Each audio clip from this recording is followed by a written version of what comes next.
Continuando aqui, só quero mostrar para vocês que as bactérias elas podem, por causa daquela coevolução do sistema imunológico, elas podem gerar mecanismos para evadir, para enganar a resposta imunológica, para não serem atingidas pelas respostas imunológicas, vamos dizer assim. Então, no caso aqui das bactérias extracelulares que a gente acabou de ver, isso aqui é só para vocês ficarem cientes, elas podem ter uma variação antigênica, e aí elas podem mudar o antígeno delas, e aí um anticorpo que foi produzido para um antígeno, como ele mudou, como houve essa variação, ele não vai ser reconhecido mais. Ou elas podem produzir substâncias que vão inibir a ativação do sistema complemento, elas podem ser resistentes à fagocitose, e aí elas podem ficar imunes a esse tipo de ataque, ou elas podem também remover espécies reativas de oxigênio. Essas espécies reativas de oxigênio são substâncias que por vezes vão causar morte celular. O nosso próximo assunto agora são as bactérias intracelulares, então eu já vou falar também como elas podem permitir, ou como elas conseguem escapar do sistema imunológico. Ou elas podem inibir a formação do fagossoma dentro da célula para que elas sejam digeridas, ou simplesmente elas vão ativar as mesmas espécies reativas de oxigênio e nitrogênio que causariam a morte celular dessas bactérias, ou elas conseguem dispor de mecanismos que elas vão romper as membranas dos fagossomos, e aí elas vão escapar para o citoplasma, não sendo, por exemplo, digeridas ali dentro ou do macrófago ou de alguma outra célula ali.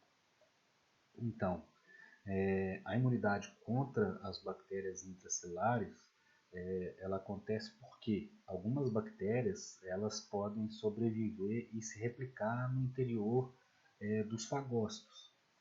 Então, como elas são inacessíveis, os anticorpos circulantes eles não vão entrar na célula, então os anticorpos não vão conseguir se ligar a essas bactérias, a eliminação delas vai ter que ser feita com a imunidade celular, que é a imunidade mediada por célula. No caso, a imunidade inata, o que ela vai fazer? Ela vai ser mediada pelos fagócitos, no caso os neutrófilos e os macrófagos, e pelas células NK, que são as células natural killer.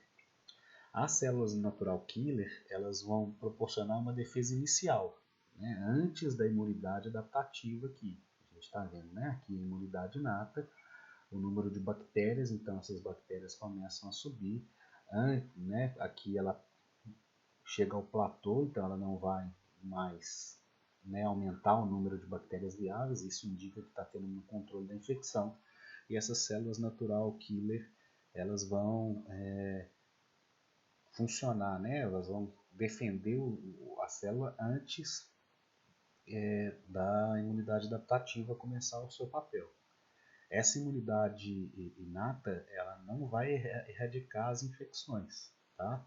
Essa imunidade inata ela vai só controlar a infecção para depois a imunidade adaptativa conseguir erradicar efetivamente essa infecção. Então aqui a gente vê que os neutrófilos e os macrófagos, os neutrófilos eles vão produzir interleucina 12 que vai ativar as células natural killer que vão controlar essa infecção. Essas células natural killer vão liberar o interferon e aí vai fazer com que esses macrófagos eles comecem a digerir algumas bactérias. Então isso vai manter o número de bactérias no mesmo valor. Aí sim vem a resposta adaptativa, e aí a resposta adaptativa vai controlar esse crescimento. Em princípio, as células T vão se ligar lá à célula apresentadora de antígeno, no caso o macrófago, e essa ligação faz com que os macrófagos comecem a fazer, né, a morte, né, das bactérias no seu interior. Então, as bactérias elas vão ser fagocitadas pelos macrófagos. Quando a célula TCD4 se liga a esse macrófago, ela vai liberar o interferon gama. Então, isso aqui é uma célula TCD4, né, subgrupo TH1. Quando esse interferon ele é liberado, isso vai provocar a destruição das bactérias lá dentro do fagossoma. Se mesmo assim, né, tiverem bactérias viáveis no citoplasma, aí a gente vai ter aqui, né, o macrófago apresentando um antígeno para as células citotóxicas que vão causar a destruição da célula. E aí, quando a célula for morta, a bactéria também vai ser morta, né? Então, na imunidade adaptativa, a principal resposta que ela dá é o recrutamento e ativação dos fagócitos mediados pelas células T.